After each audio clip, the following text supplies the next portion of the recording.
Sentado como está, ponga la mano en su corazón y ore conmigo. Padre, te doy gracias porque tienes una palabra para mi vida. Yo la creo y la recibo en el nombre de Jesús. Amén.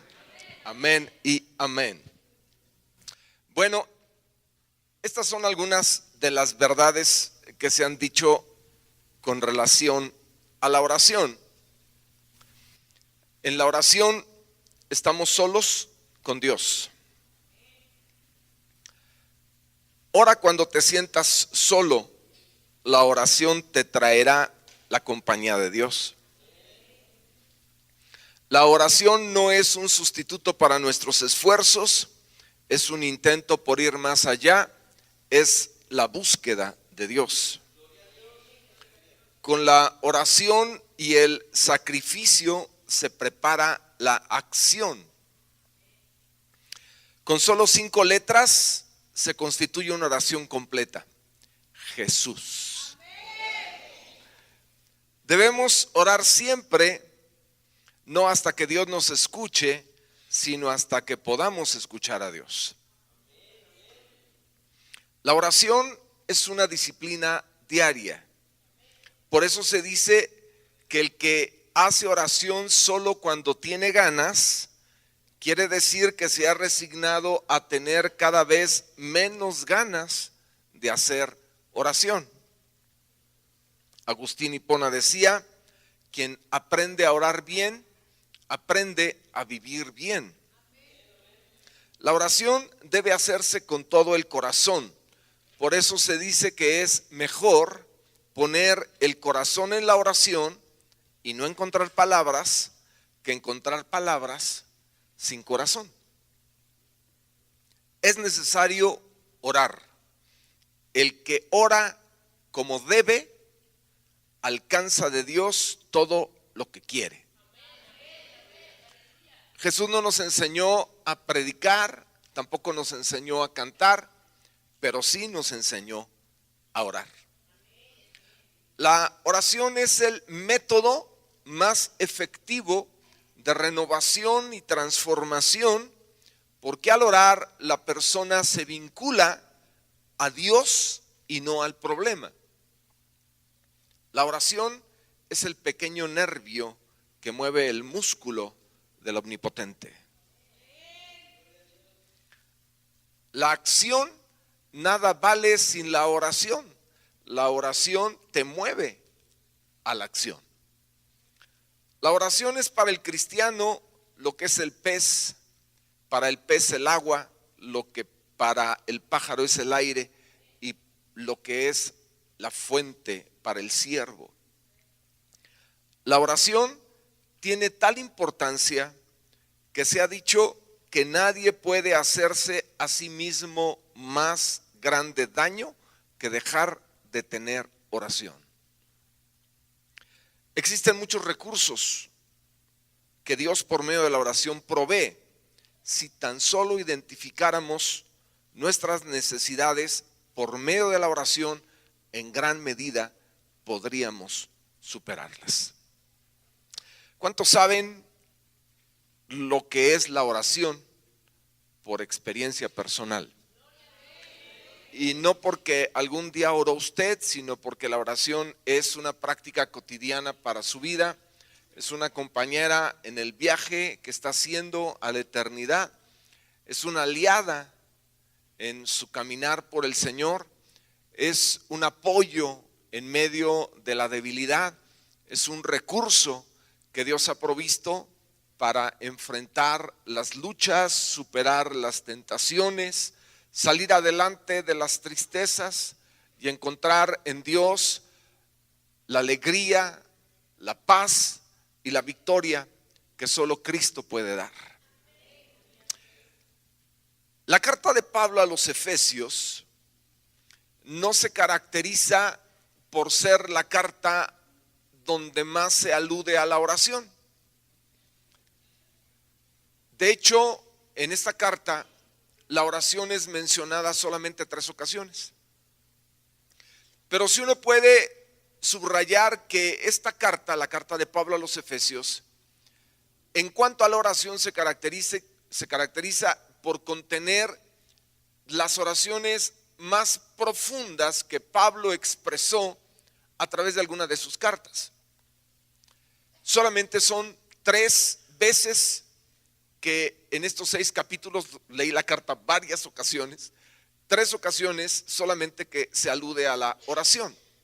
La primera está en el capítulo 1, la segunda está en el capítulo 3 y la tercera está en el capítulo 6, que es el último. Es interesante que están como bien repartiditas a lo largo de la carta. Primera vez en el capítulo 1, segunda vez en el capítulo 3 y la tercera vez en el capítulo 6. Cuando abordé el asunto del que vamos a hablar en esta mañana, la perspectiva que tenía era compartir las 3 oraciones en esta ocasión, pero al involucrarme en la preparación del mensaje, pues nada más nos alcanzó para la primera.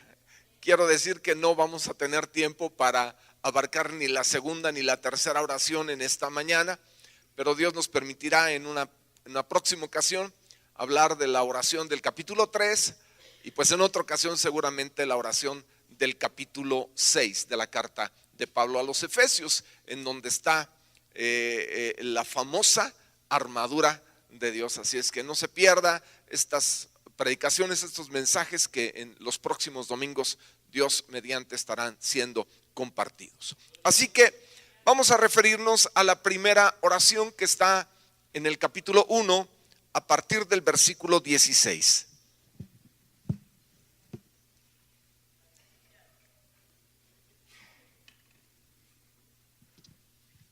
Dice la Escritura: no ceso de dar gracias por ustedes, haciendo memoria de ustedes en mis oraciones, para que el Dios de nuestro Señor Jesucristo, el Padre de gloria, les dé espíritu de sabiduría y de revelación en el conocimiento de Él, alumbrando los ojos de su entendimiento, para que sepan cuál es la esperanza a que Él los ha llamado y cuáles las riquezas de la gloria de su herencia en los santos, y cuál la supereminente grandeza de su poder para con nosotros los que creemos, según la operación del poder de su fuerza, la cual operó en Cristo, resucitándole de los muertos y sentándole a su diestra en los lugares celestiales, sobre todo principado y autoridad y poder y señorío, y sobre todo nombre que se nombra, no solo en este siglo, sino también en el venidero, y sometió todas las cosas bajo sus pies, y lo dio por cabeza sobre todas las cosas a la iglesia, la cual es su cuerpo, la plenitud de aquel que todo lo llena en todo. Siempre la sola lectura de la Escritura nos bendice. En esta serie de declaraciones, el apóstol Pablo menciona orar por los hermanos. Yo le hago la siguiente pregunta: cuando usted ora, ¿pide por otros? ¿Otros que no sean su familia? Qué bueno que sea así. Mire, déjeme darle un tip. No es a lo mejor muy concreto que uno diga: Señor, bendice a los hermanos de la congregación. Pero si usted tiene cada vez que ora de 3 a 5 nombres por los cuales orar de manera concreta, de 3 a 5 personas que usted diga: cada vez que yo oro, además de orar por mi familia y por mis necesidades personales, voy a orar por 3 o 5 personas que conozco, 3 o 5 hermanos de la congregación, voy a orar por ellos de menos 3 a 5. Y entonces usted menciona a estas personas por nombre y expresa ante Dios la necesidad que usted conoce o percibe que estas personas tienen. ¿Qué es lo que esto va a generar? Vamos a entrar en el fluir de la oración bíblica. Es decir, hay oraciones que nosotros hacemos que pueden no estar de todo de acuerdo a lo que la palabra de Dios dice. Pero cuando nosotros oramos por los demás, mencionando a los demás por nombre y la necesidad que identificamos que puedan tener, esto permite que nuestra oración esté dirigida como una flecha al blanco y que dé en el blanco, en la necesidad de las personas que conocemos. Ahora, déjeme comentar algo. Hay personas siempre que tienen una capacidad extraordinaria para conocer las vidas de otros.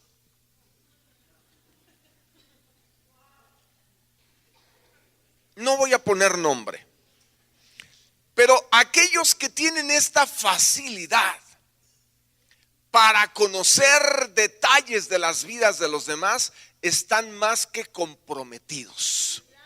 Porque cuando tú conoces detalles de las vidas de otros, no es para que los comuniques a quienes no pueden hacer nada por ellos.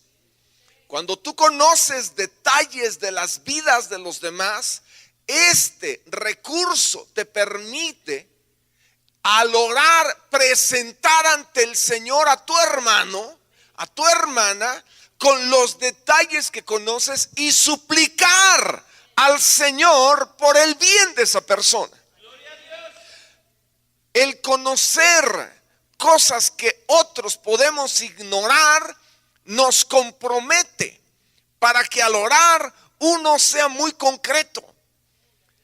A veces, cuando, déjeme pensar así, accidentalmente, uno conoce alguna necesidad, esta necesidad o esta situación no es para que la informemos, es para que la oremos. Yo no sé cuántos vinieron en esta mañana y están escuchándome. Cuando usted conoce una necesidad es para que la presente ante Dios en oración.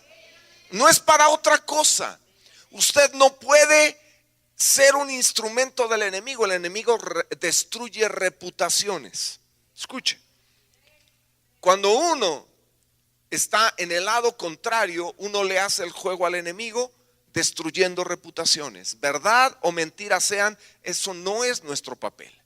Uno no puede meterse en ese juego porque le hace el juego al enemigo. La parte que nosotros debemos hacer cuando conocemos algo es orar. Eso es todo. La parte es pedir, la parte es rogar, la parte es suplicar, es lo que nos toca. Y cuando conocemos detalles, esos detalles usted los presenta ante Dios. Mira esta situación, Señor, que llegó a mí. Yo no sé cómo manejar esto, pero puedo orar, puedo pedir, puedo rogar que tú intervengas, que ayudes a esta hermana. Porque a veces cuando uno llega a conocer alguna situación, lamentablemente se aduce una postura que puede llegar a ser una postura de juez. Y uno llega a señalar a esa persona y a veces uno verbaliza cosas que barbaridad ni vergüenza debe de tener. ¿Cómo estará su conciencia? Así ha de vivir. Y uno empieza a expresar cosas que no edifican. Cuando usted llega a conocer algo, cállese. Yo no sé si estoy hablándole a alguien en esta mañana, pero cuando usted llega a conocer a alguien, si va a abrir su hermosa boquita, hágalo en oración. Háblele a Dios de esa persona. Es el único que esa información no le va a dañar. Y además es el único que al estar orando, lo que usted le pida, eso, Dios bendito, va a permitir el actuar de Dios a favor de la necesidad que usted le presenta. Me estoy comunicando, familia. Así que la próxima vez que usted conozca detalles de alguien, no lo hable con nadie, sino solo con Dios. Preséntelo a Dios en oración. Preséntelo a Dios. ¿Cuántos pueden de verdad hacer este compromiso? De verdad, decir, ay, pastor, es que yo tengo una boca que le encanta hablar. No es que sea chismosa, pastor, es que realmente soy una persona muy comunicativa. comuníquese con Dios. Háblele a Dios, ruegue a Dios por esa necesidad, en lugar de estar afectando a personas. Y a veces uno maneja terriblemente información que ni siquiera sabe si es cierta, y luego no solo no es cierta, sino es todo lo contrario. Ay, es lamentable. Años atrás, recuerda, esta iglesia tiene 31 años. Había una persona que servía aquí con nosotros. De pronto se le ocurrió decir que una persona que estaba en la alabanza estaba embarazada. Empezó a decir: ay, es que fulana está embarazada. Y la llamé y le dije: oye, ¿tú estás diciendo esto?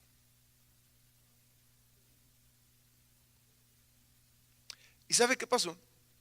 La muchacha no estaba embarazada. La que estaba embarazada era la del chisme. O sea, no en el momento, pero al paso del tiempo esa persona, sin estar casada, se embarazó. Y mire, Dios es Dios que perdona y no juzgamos. Pero es terrible cuando uno señala. Es terrible cuando uno señala. No es la parte que nos toca. Cuando usted conozca algo, órelo. Si es verdad o no, órelo. Déjelo en las manos seguras de Dios. Me estoy comunicando. Esas manos que no dilapidan esa información y que no le dañan. A veces cuando nosotros comunicamos cosas, damos papas calientes, bombas de tiempo, porque hay personas que tienen una sensibilidad que la información que nosotros les demos los va a dañar, los va a alejar de Dios, los va a llevar a pensar: no, si fulano es así, yo ya no me congrego. ¿A qué voy? Entonces, necesitamos tener mucho cuidado con lo que decimos y a quién se lo decimos. Por eso la oración es tan importante, porque Dios escucha y Él sí puede hacer algo. Usted se lo platica a fulana, a sutana, a mengano, y ese hermano, esa persona no puede hacer nada, pero su Dios sí. Cuando ora, su Dios sí. Por eso la oración es clave, es clave. ¿Dice amén a eso? Amén, amén, amén. Gloria a Dios. Lo primero que menciona Pablo en el versículo 16 es que al orar, él da gracias a Dios por las personas por quienes está orando. Él dice que da gracias a Dios siempre por nosotros. Entonces, la mejor manera de empezar a orar es agradeciendo a Dios por la persona por la que usted ora. Y eso permite que uno aprenda a desarrollar un espíritu de agradecimiento. Y uno aprende a enfocar cosas que son buenas en los demás, porque a veces somos excelentes para ver defectos. Y uno tiene que aprender a enfocar virtudes. Entonces, Pablo comienza esta oración o haciendo referencia a la oración que él hace, diciendo que él siempre que ora da gracias a Dios. Así que cuando usted empieza a orar por la hermana o el hermano, antes de decir nada, dígale: Padre, gracias por lo que tú estás haciendo en esa persona. Gracias por lo que tú has hecho. Gracias por los cambios que tú has dado. Gracias por la alegría que le has dado, por la paz, por la familia. Gracias porque has obrado en su vida. Gracias porque estás generando un desarrollo espiritual. Gracias por lo que yo no veo, pero tú estás haciendo. Tu obra es edificante, tu obra es real. Uno debe comenzar agradeciendo. Pablo así comienza la oración. Dice él que cuando oraba por los hermanos de Éfeso, lo primero que hacía era dar gracias a Dios. Debemos aprender a agradecer. Antes que decir nada, agradezca. La gratitud es la mejor forma de comenzar una oración por los demás. Luego Pablo hace 4 peticiones específicas. Algo que debo resaltar es que ninguna de las peticiones que Pablo hace son peticiones que abarcan aspectos físicos ni aspectos materiales. Es decir, las oraciones, las 4 peticiones que a continuación Pablo hace, son peticiones estrictamente espirituales. Ahora, no está mal que pidamos a Dios cosas materiales y cosas físicas. Jesús nos enseñó a orar: danos hoy nuestro pan de cada día. Debemos pedir lo material. El problema es que algunas personas al orar solamente piden cosas materiales y cosas físicas. no tienen la más remota idea de lo espiritual. No perciben las cosas espirituales, no dimensionan lo espiritual y por eso solamente se enfocan en cuestiones físicas y materiales. Cuando uno desarrolla su madurez en Cristo, uno va a desarrollar el nivel de su oración. Y usted va a empezar a orar por cosas más espirituales y menos materiales. A veces nuestra oración es: bendice mi trabajo, bendice mi economía, bendice mi salud, bendice mi familia. Y solamente son cosas físicas y materiales. No incluimos necesidades espirituales. Y usted y yo tenemos que aprender algo. Las 4 peticiones que Pablo hace por los hermanos de Éfeso, las cuatro son peticiones espirituales. No hay una sola que cambie el tema de esta oración. Son peticiones espirituales. ¿Cuáles son estas peticiones? La primera petición está en el versículo 17. Es cuando Pablo pide que Dios dé espíritu de sabiduría y de revelación en el conocimiento de Él. Lo primero es que Pablo dice: yo oro porque ustedes tengan espíritu de sabiduría y de revelación en el conocimiento de Él. ¿Cuál es la importancia de esta petición? Mire, a Dios no se le conoce por descubrimiento, a Dios se le conoce por revelación. ¿Cuál es la diferencia? Descubrimiento es lo que usted y yo llegamos a conocer por nuestro esfuerzo. Revelación es lo que llegamos a conocer por su comunicación. Entonces, Dios no es un Dios que se descubre.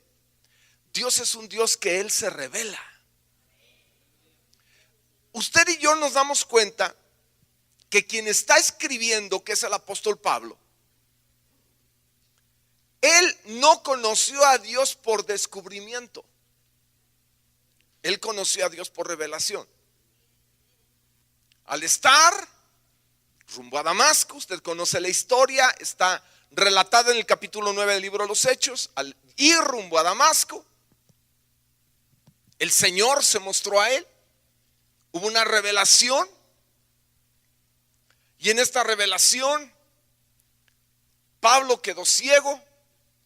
Pero los 3 días que quedó ciego fueron los días que él mejor vio. Durante los siguientes 3 días que no vio, no comió ni bebió, él degustó los manjares más exquisitos de la presencia de Dios. Fue tan impresionante la revelación que nuestro Señor Jesucristo hizo a Pablo que ni ganas de comer ni de beber tuvo. Las necesidades cambiaron. Cuando usted llega a tener la revelación del Señor, lo que era importante se convierte en pasajero. Y aquello que no tenía importancia, ¡pum!, se reubica como lo más importante de nuestra vida. A mí me ha bendecido mucho cuando en el capítulo 9 del libro de los Hechos el Señor le habla a Ananías. Ananías era un discípulo judío que ya se había convertido a Cristo, y le dice a Ananías que el Señor le dice que Él quiere que vaya y que ministre a Pablo. Y le dice: porque aquí Él ora. Cuando el Señor le dice a Ananías y se refiere a Pablo, dice: he aquí Él ora. Ahora escuche, el Señor sabe cuando usted ora. No, me refiero a que el Señor sabe cuando usted ora, que sus oraciones no pasan desapercibidas para Dios. La oración no pasa desapercibida. En el capítulo siguiente, que es el capítulo 10 del libro de los Hechos, el Señor se revela a Cornelio y le dice: tus oraciones y tus ofrendas o tus limosnas han subido en la presencia de Dios. O sea, Dios sabe cuando usted ora. Dios lo sabe. Y cuando Dios le habla a Ananías respecto a Saulo, le dice: ve, porque él ora. Él ora. Cuando usted ora, Dios lo mira, Dios lo escucha. En estos días me desperté una madrugada con la expresión, las palabras de nuestro Señor Jesucristo, que dice: mas tú cuando ores, entra a tu recámara y ora a tu Padre que está en lo secreto, y tu Padre que ve en lo secreto te recompensará en público. Me desperté con esto en mi corazón, y pues como es normal, cada mañana antes de venir a la oración aquí me postro y estoy en comunión con Él. Pero la palabra era tan clara: ora a tu Padre que mira en lo secreto. Dios conoce cuando usted ora. Pero en estos días, al estar manejando, de pronto el Señor me mostró algo más de Ananías y Saulo. Saulo estaba orando. ¿Y sabe qué? Ananías fue la respuesta a la oración de Saulo. Porque cuando Dios le habla a Ananías, la orden fue que él fuera a ministrarlo. Cuando llegas, Ananías, él le dice: el Señor Jesús, que se te apareció en el camino, me ha enviado para que recibas la vista y seas lleno del Espíritu Santo.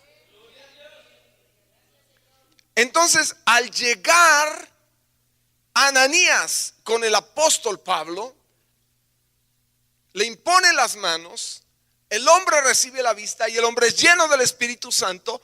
¿Y qué pasa? La oración que este hombre había hecho, el Señor se la responde a través de Ananías.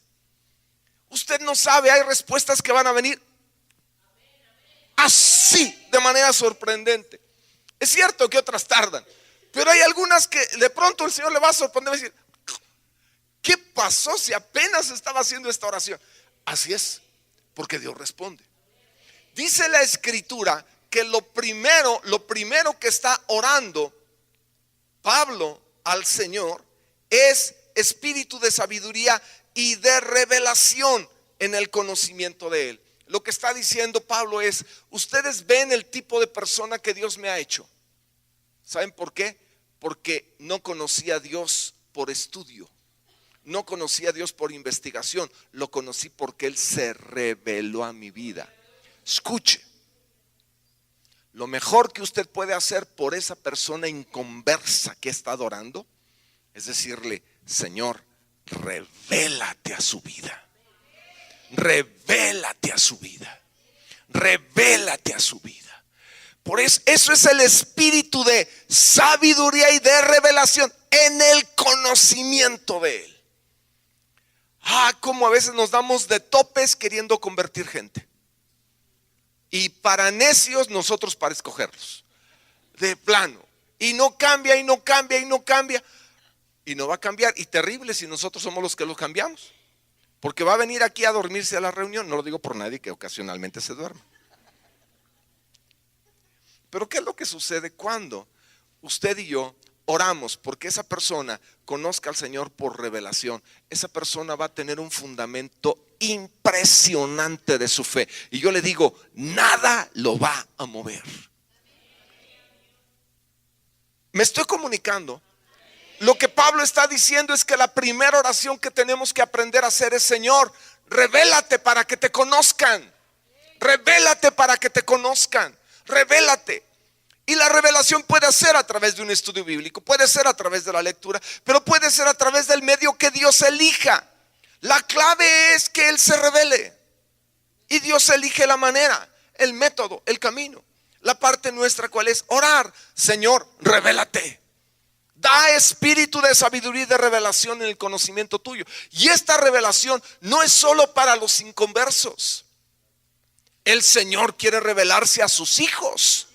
Él quiere revelarnos su persona, porque algunos tenemos un conocimiento tan básico de Él, y la única manera en la que vamos a conocerle más es por la revelación suya. Y Él se revela a nosotros, y Él lo puede hacer a través de un sueño o de una visión, pero lo va a hacer frecuentemente cuando escuchamos su palabra, cuando leemos su palabra, cuando estamos en oración. Lo importante es que Él se revele. Y cuando Él lo hace, la percepción que usted y yo tenemos de Dios, ¡pum!, de pronto cambia. De pronto Él se vuelve más poderoso, más amoroso, más grande. Y no es que Él cambie, es que nuestra percepción cambió. Como a través del espíritu de sabiduría y de revelación en el conocimiento suyo. ¿Me estoy comunicando, familia? ¿Cuántos en esta hora dicen: yo voy a orar porque esto pase, porque esto suceda? Ay, porque ya me cansé de orar por este hombre que no se convierte, por este hermano que ya tiene cuántos años y no camina, no avanza. Bueno, pida a Dios: revélate tú, Señor, revélate. Es la primera petición que Pablo está haciendo. La segunda petición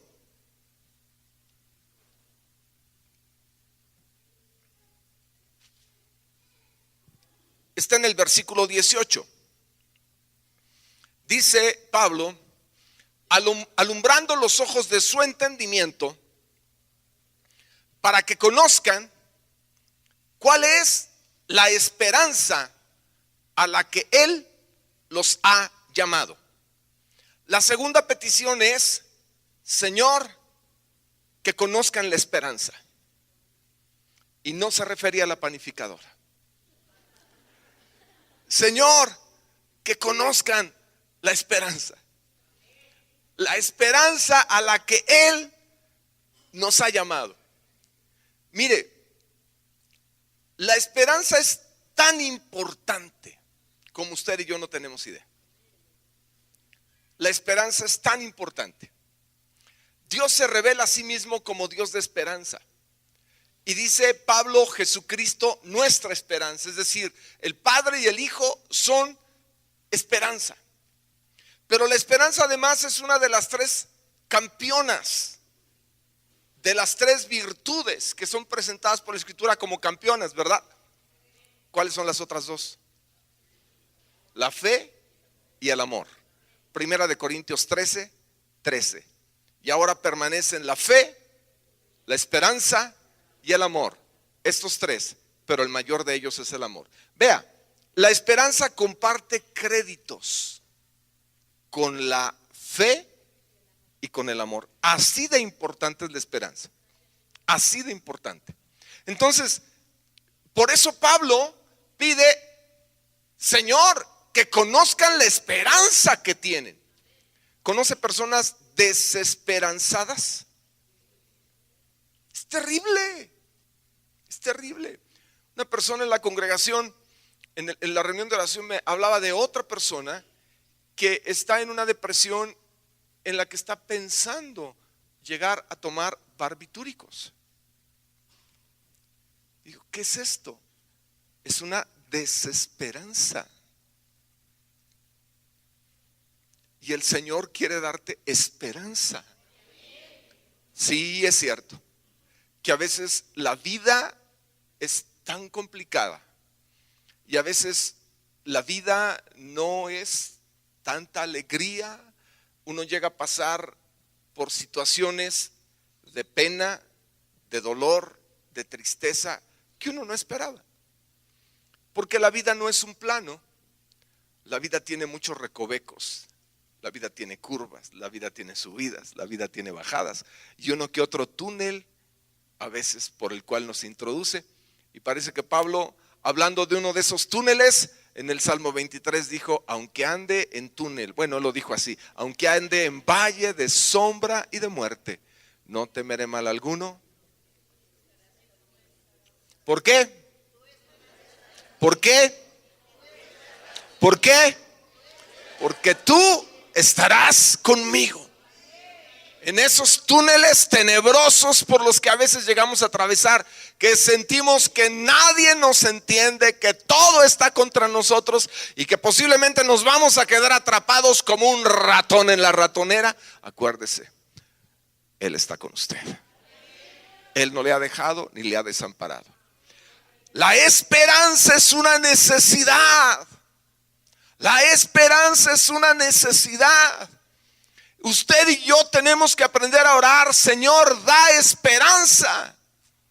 Porque hay personas que son hijos de Dios y la esperanza la tienen disminuida. ven en tonalidades blanco y negro, y a veces más negro que blanco. Tenemos que aprender a pedir al Señor: da esperanza, da esperanza, da esperanza. Por algo el Señor se llama a sí mismo Dios de esperanza. Por algo Él se acredita la importancia de la esperanza al hablar de sí mismo. Mire, la esperanza nunca sobra. La esperanza es indispensable. Así que la segunda petición es: Señor, que tengan esperanza. Dale esperanza, dale esperanza. Asuma, asimile, abrace esta petición al orar por otras personas. Es terrible cuando uno llega a escuchar de un suicidio. Es terrible. En años pasados hemos sido sacudidos en el medio por personas que conocían a Dios y han llegado a un extremo terrible. ¿Qué pasa detrás de eso? Bueno, la esperanza se perdió. La esperanza se perdió. Por eso, algo que tenemos que aprender a orar es: da esperanza. Cuando usted observe a alguien que está de verdad arrastrando la cobija, está bien si le pasa el brazo y si le dice ánimo, pero mejor, o además de eso, ore porque Dios le dé esperanza. Pídale a Dios eso. Pero fíjese lo hermoso. Dice Pablo, para que sepan cuál es la esperanza a la que Él les ha llamado. Es decir, a ver, no es pelanchita. No estamos hablando de pelanchita, sino estamos hablando de la esperanza a la que Él nos ha llamado. Solamente el Espíritu Santo puede revelarte el tamaño de esperanza que tienes. Y el diablo le encanta bajar esa esperanza y ponerla a nuestros pies y pisarle y decirle: mira, si hago con tu esperanza. Pero el Espíritu Santo toma esa esperanza y la pondera, la levanta, la eleva y te dice: mira todo lo que está preparado para ti. Espera en el Señor, espera en tu Dios, espera en tu Padre. Eso que parece imposible, para Dios no es imposible. Para Él todo es posible. Créele, espera, porque Dios va a hacer un milagro en tu vida.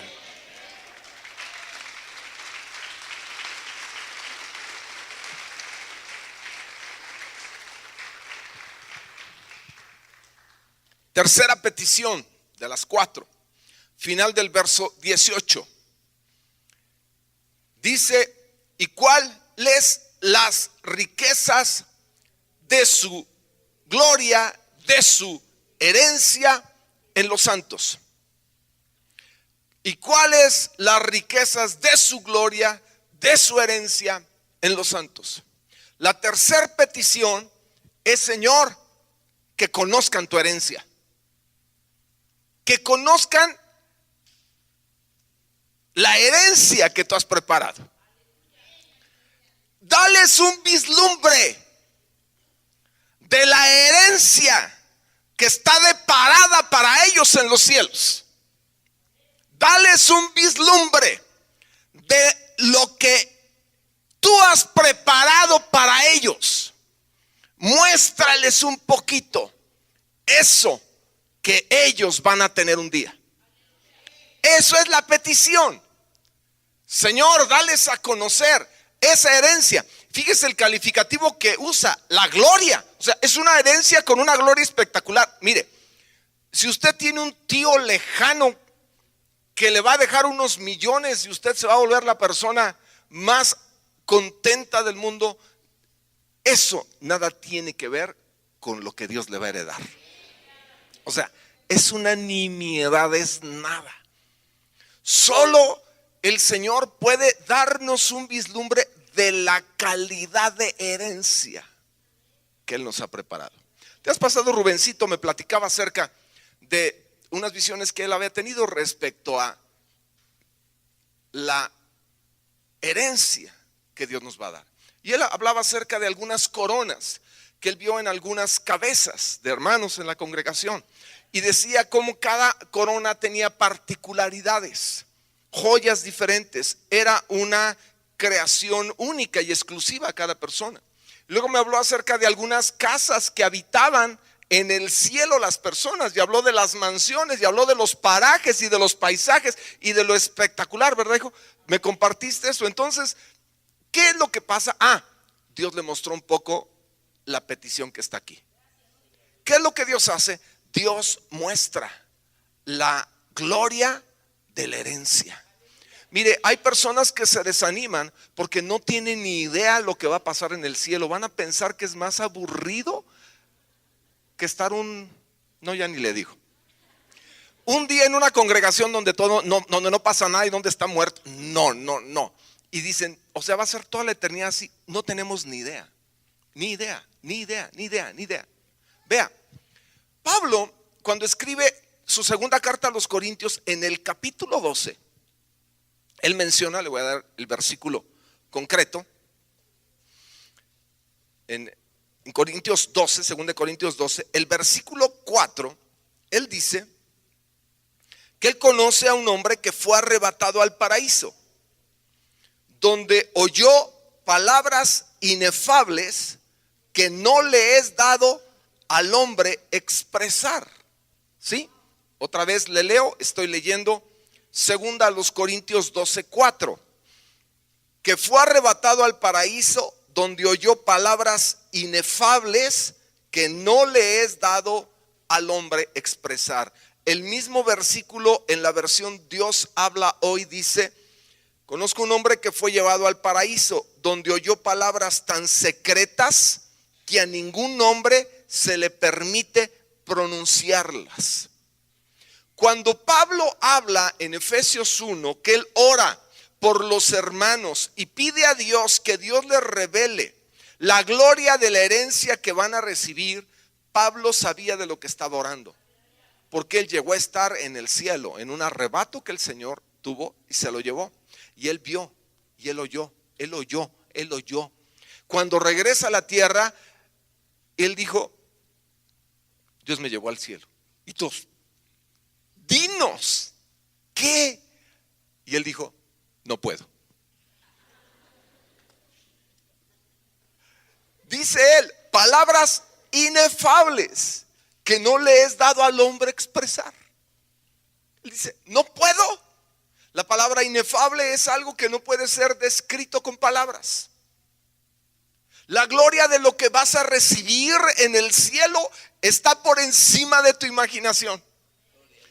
¿Qué es lo que usted y yo podemos hacer? Ore porque otros reciban esa revelación, porque Dios les descubra el velo y de pronto sean impresionados con la gloria de tu herencia. De pronto te des cuenta que tu casa maravillosa, que piensas que es el castillo de Peter Pan, comparado con lo que Dios te va a dar, es una choza que no genera ni alegría ni orgullo. Porque Dios ha preparado mansiones para nosotros. Ha preparado riquezas que van más allá de lo descriptivo.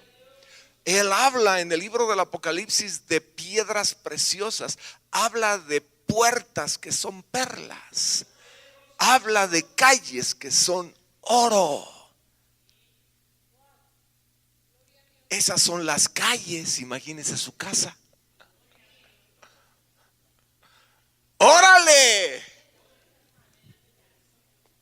¿Cómo se llega a saber eso? Orando. Revela, Señor, esa gloria de la herencia que solamente tú puedes mostrar. Eso que tú has preparado, muéstralo, revélalo, dalo a conocer.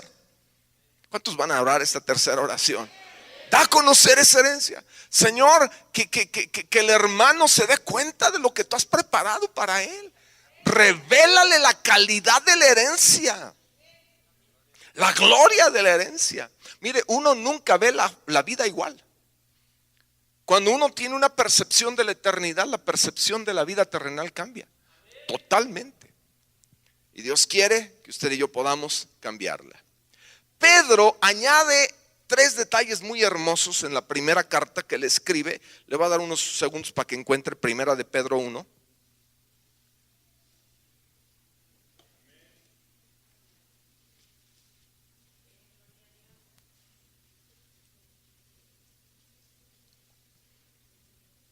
el versículo 4 dice: para una herencia incorruptible, incontaminada e inmarcesible, reservada en los cielos para ustedes. Vea, la herencia que vamos a recibir tiene esas tres características. Primero es incontaminada, incorruptible. Primero es incorruptible. Es decir, cualquier herencia que aquí se deje a veces es problema para los hijos, nietos, sobrinos y uno que otro que también ahí le quiere entrar. ¿Ah? La herencia que usted va a recibir del Señor es incorruptible. Una traducción dice indestructible. Nada la puede corromper y nada la puede destruir. Segundo es incontaminada. No se puede contaminar. La herencia no afecta. Hay herencias que contaminan. Hay personas que de la noche a la mañana se vuelven ricas y en lugar de ser mejores se destrampan, se contaminan. La herencia que vamos a recibir de Dios es una herencia incontaminada. Y la tercera característica dice inmarcesible, es decir, no se marchita, no disminuye su valor. Hay cosas que con el paso del tiempo pierden valía. La herencia que el Señor ha reservado para nosotros es incorruptible, incontaminada e inmarcesible. No se marchita esa herencia y es toda suya. Nadie se la puede quitar. Jesús, al hablar de esto, dijo: hagan tesoros allá donde el ladrón no roba ni la polilla corrompe. No hay corrupción para esa herencia. ¿Cómo hacemos esos tesoros? Dos formas solamente: dando y sirviendo. No hay otra manera. No olvide, la salvación es gratis a través de la fe. Pero para tener una herencia, dos cosas tenemos que hacer: dar y servir. Lo demás la lleva a la cuenta el Señor. Por eso dice la Biblia que Dios no es ingrato para olvidar nuestro trabajo. Él lleva cuenta de lo que usted hace. Él mira lo que usted hace. Él oye lo que usted hace. No se le pasa nada. ¿Cuántos bendicen a Dios por ello? Y nos vamos con la cuarta petición que Pablo hace, y es que conozcamos el poder del Señor. Dice: ¿y cuál? La supereminente grandeza de su poder. ¿Cuál? La supereminente grandeza de su poder. La cuarta petición es: Señor, que conozcan tu poder. Curiosamente, a esta petición es a la que le dedica más espacio de las cuatro. La Nueva Biblia Latinoamericana de hoy traduce: ¿y cuál es la extraordinaria grandeza de su poder? La versión Dios habla hoy traduce: ¿y cuán grande y sin límites es su poder? La Nueva Biblia al Día traduce: ¿y cuán incomparable es la grandeza de su poder? La traducción en lenguaje actual traduce: el gran poder con que Dios nos ayuda en todo. Todas estas expresiones no hacen sino solamente enfatizar el tremendo, el maravilloso, el incomparable y el único poder que Dios tiene. ¿Cuántos dicen amén? Es hermoso cuando en Hebreos 11:3 el escritor dice: y por la fe entendemos haber sido constituido este universo por la palabra de Dios, de modo que lo que se ve fue hecho de lo que no se veía. Vea el poder de Dios. El poder de Dios, solo Dios no hizo nada, solo habló. Sea la luz, ¡pum! Produzca la hierba, ¡pum! Sepárense las aguas, ¡pum! La pura palabra. Ahora, piense conmigo: si la palabra que salió de la boca de Dios creó todo el universo que usted y yo conocemos, ¿qué será cuando Dios no solo hable, sino actúe? O sea, el obrar de Dios es impresionante. El poder de Dios es impresionante. Yo no sé cuántos saben que así es. El poder de Dios supera todo lo que usted y yo podemos imaginarnos, y debe ser entendido así. Ahora, de este maravilloso poder hay algunas verdades que Pablo dice.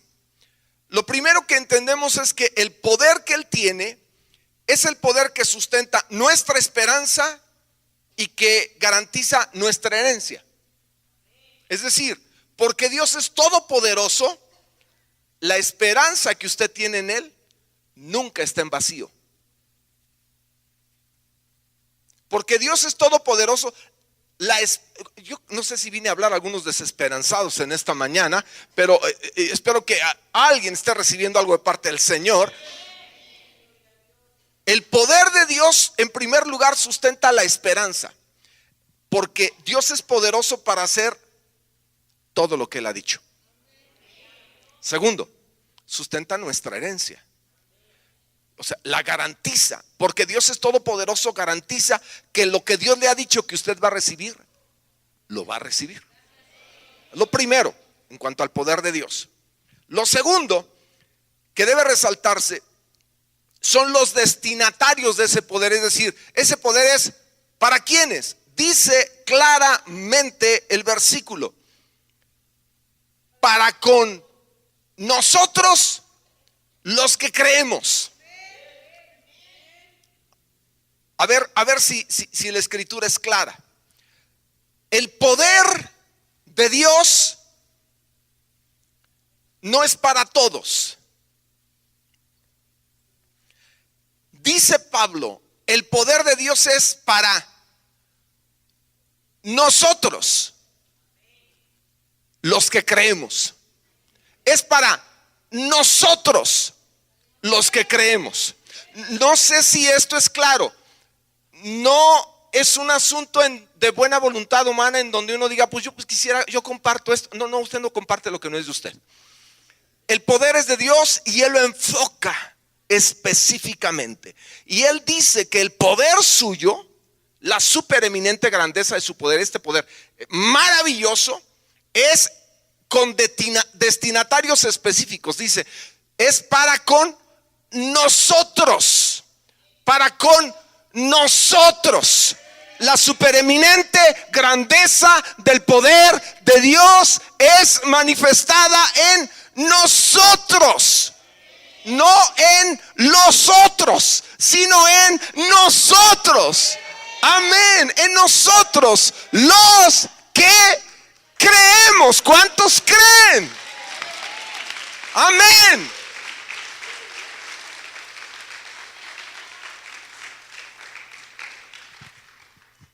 Tercero que debe resaltarse es la manifestación del poder. El verso 20 dice que este poder se manifestó en el evento más importante de la historia de la humanidad. Dice el verso 20 que este poder, dice la grandeza del poder que actuó en nosotros, la cual operó en Cristo, resucitándole de entre los muertos y sentándole a su diestra en los lugares celestiales. Vea por favor esto. Cuando estamos hablando del poder de Dios, no estamos hablando de una palanca política. No estamos hablando de una ayudadita para sacar la licencia. No estamos hablando de un asunto humano que pueda usted recibir un favor o una ayuda que le haga sentir bien. No, el poder que está revelado en la Escritura, al poder al que se refiere Pablo, el poder que usted y yo debemos conocer, es el poder que operó en Jesús. Jesús estaba muerto. Muerto. Ese poder tomó el cuerpo muerto de nuestro Señor y lo levantó de entre los muertos y lo regresó al mundo de los vivos.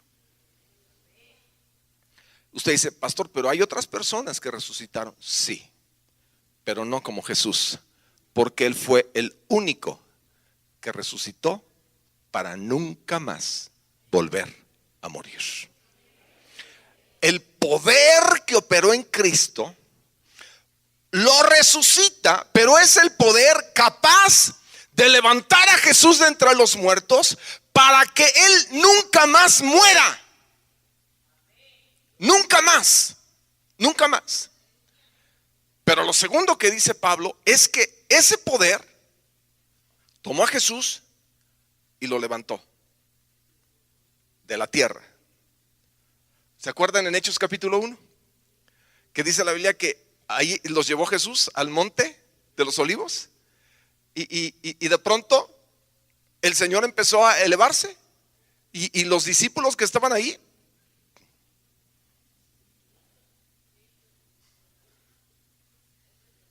y de pronto llegan ahí unos ángeles y dicen, oigan muchachos, ¿por qué están mirando al cielo? Es que este mismo Jesús, como le han visto ir, así vendrá. El poder del Señor manifestado en Jesús se manifestó en la resurrección, pero luego en la ascensión lo llevó al cielo. Fíjese, piense conmigo. El cuerpo de Jesús subió sin necesidad de cohete, de avión, de helicóptero, nada. Ahí solito, pum, cruzando las atmósferas, los cielos, pasando. Mire, usted sabe que el cuerpo está diseñado para soportar cierta presión y a determinada altura el cuerpo explota. No tiene la capacidad de soportar dicha presión. El cuerpo de Jesús sí. Piense, el Señor atravesando los espacios hasta que llega al trono de Dios y se sienta. Aleluya. Tremendo poder, tremendo poder.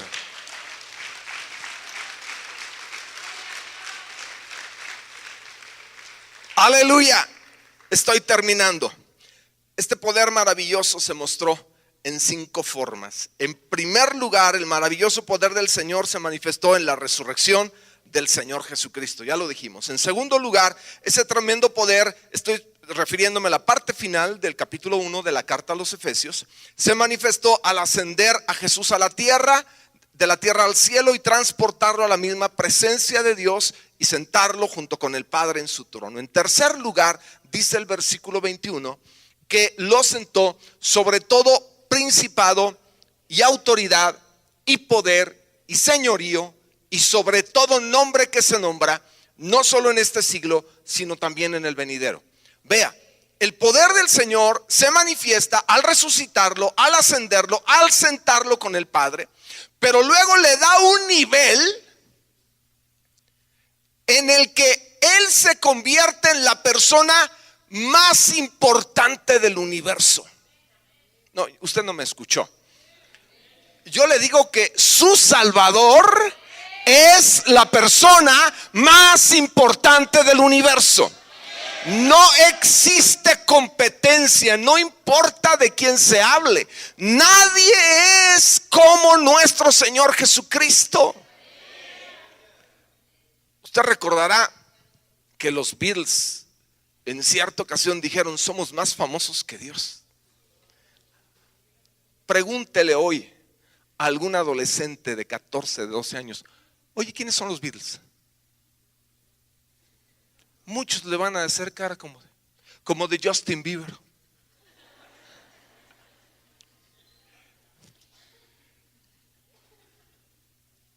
La soberbia afecta a algunas mentes, pero Él es el único. Su poder está sobre todo poder. Su nombre está sobre todo nombre. No existe autoridad, potestad, señorío capaz de competir con su Señor y Salvador. Él es el más grande, Él es el mayor, Él es el más sublime, Él es el campeón del universo. Le hablo de Cristo, su Salvador, el Rey, el hermoso, el glorioso, el que merece todo honor, el que merece toda gloria, el grande, el más grande. Nadie como nuestro Señor.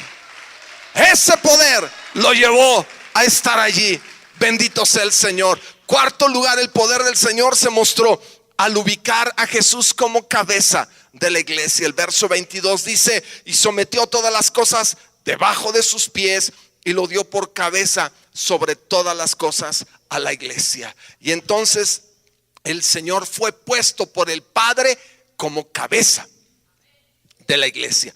Todo lo puso debajo de sus pies, haciendo referencia al final del libro de Isaías: el cielo es tu trono, la tierra es el estrado de tus pies. Todo lo pusiste debajo de tus pies. Ahí, como dice el libro de los Salmos, también todo está debajo de sus pies, pero está hablando de Jesucristo. Y termino, pónganse de pie, por favor.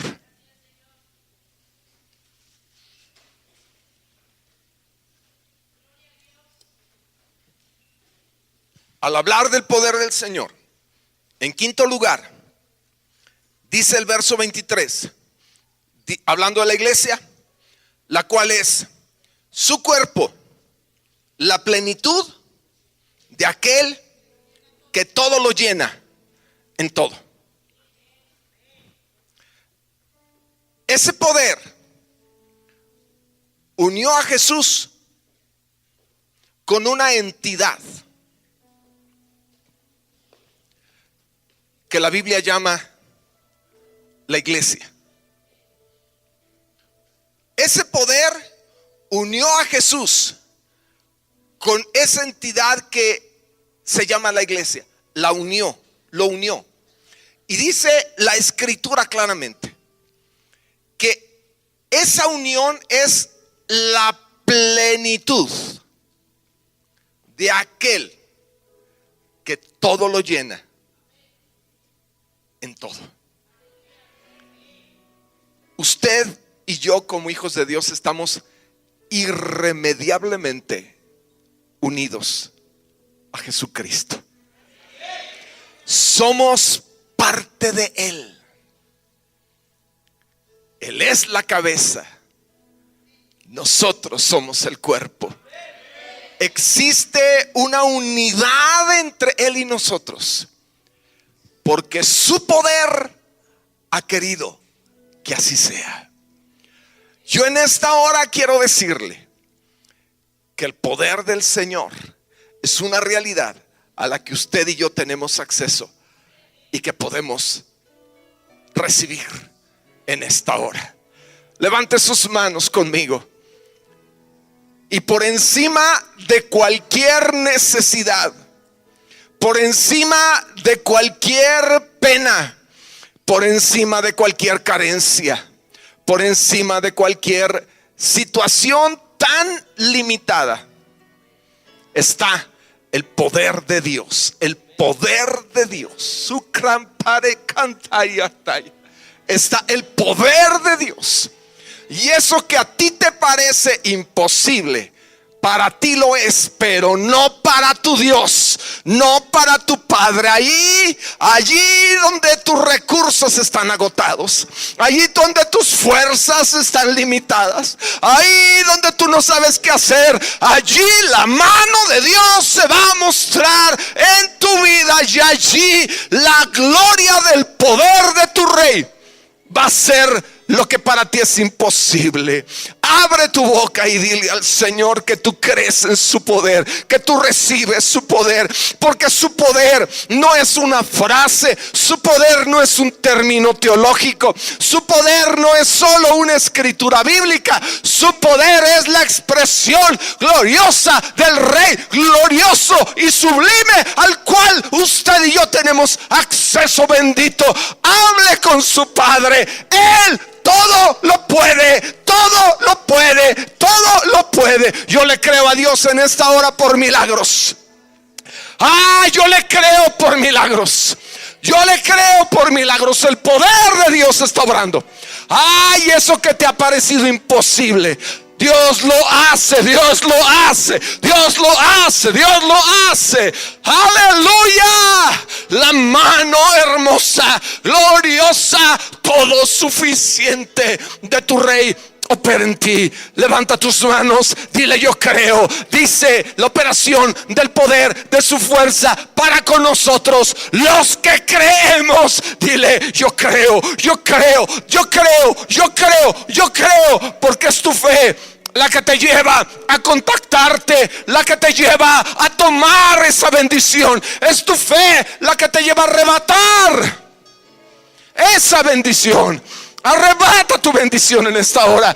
Créele al Señor. El poder de Dios es real. El poder de Dios está obrando en ti. Vamos, en el nombre de Jesús, abra usted su corazón y dígale: yo te creo, yo te creo, yo te creo, yo te creo, Señor.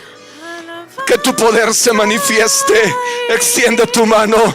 Tócame, tócame, toca mi familia. Señor, revélate. Señor, tu esperanza. Señor, tu poder. Señor, tu herencia. Señor, obra, obra, obra. Eso que para usted y para mí es imposible, no lo es para Él, no lo es para Él. Padre, te bendecimos. El honor es para ti, la gloria es para ti. Te creemos, Rey, te creemos. Extiéndete, bendice, como solamente tú lo sabes hacer, amado Dios.